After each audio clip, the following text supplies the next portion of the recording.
Amen. So hiyo vitu mlitii, mnaona vile zilikufanya. Umewahi kutii roho ile ya uongo? Haya, kama hujawahi kusema uongo inua mkono. Na ya mwisho ulisema lini? Niulizie jirani, ya mwisho ulisema nini uongo? Ni leo asubuhi kwa matatu.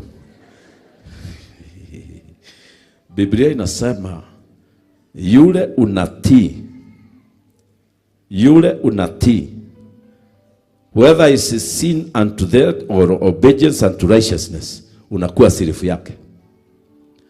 Na Biblia inatuambia you can't be neutral. You are either a slave of obedience to righteousness or sin to death. Amen. Kwanza hizi vitu kama bangi, sigara, hizo drugs, hizo zinafanyanga mtu slave haraka. Unakuwa slave yake. Unajaribu kuwasha na kuambia huwezi kuniwasha, you are my slave, do it again.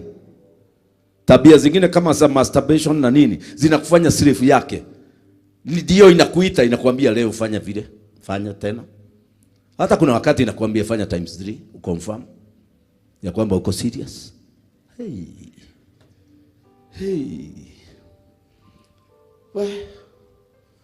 Na hii mambo yote slave. Nimeona mudada anaenda kutolewa vitu kwa uterus. Ameigiza vitu huko, zimekataa kutoka, anaenda kupigwa picha zionekane ziko wapi. Akiulizwa, why did you do it?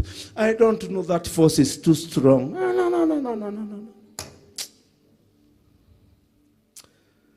Unaona, I'll choose kutii. Please choose to obey God. You'll be free. When you obey God, you are free. When you obey these things, they capture you. Na sasa kumetokea simu. Na kuambia imetufanya slaves. Wangapi mko na simu? Si umeona kabisa wewe ni slave. Hata saa hii tukimaliza ibada ni nini utafanya kwanza? Ni kwenda saa.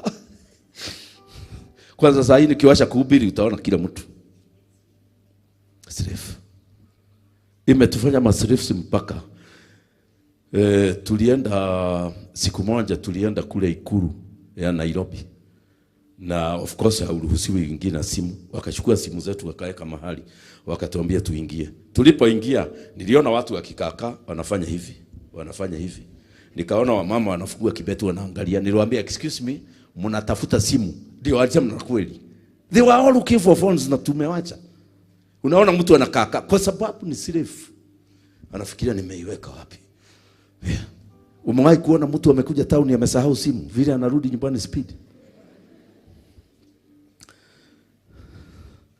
We have become slaves to many things.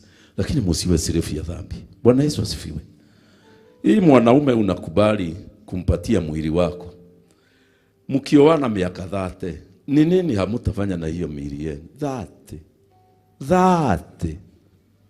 Pengine muone 50. Hata mtakuwa mkiuliza tulikuwa tunataka nini? So unatakana utii vile Mungu anasema, ya kwamba usichukue mwanamke mpaka upatiwe, usichukue mwanaume mpaka upewe ruhusa kumchukua. Ndio sasa iwe rahisi kwako kwa maisha. Unaweza kujitetea mbele ya Mungu, useme Mungu nilisimama kwa utakatifu.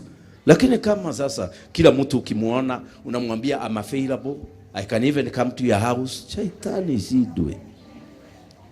Mumeona kimusugu kingine kimesubua watu hapa Nairobi? Kumbe mumekiona hicho kimusugu? Kesidwe. Dr. Edward umekiona? Kimusugu kiurue. Sasa kweli ni vizuri hivyo wanawake walikuwa na behave.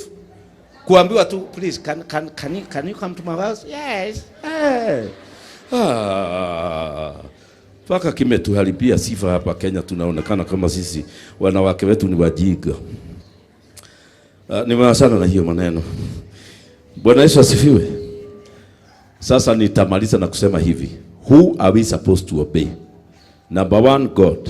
2 Thessalonians chapter 1 verse 7 inasema we should obey God. So chochote unaambiwa ufanye in life, ask yourself, does God approve of what I am about to do? 2 Thessalonians chapter 1 verse 7 and verse 8.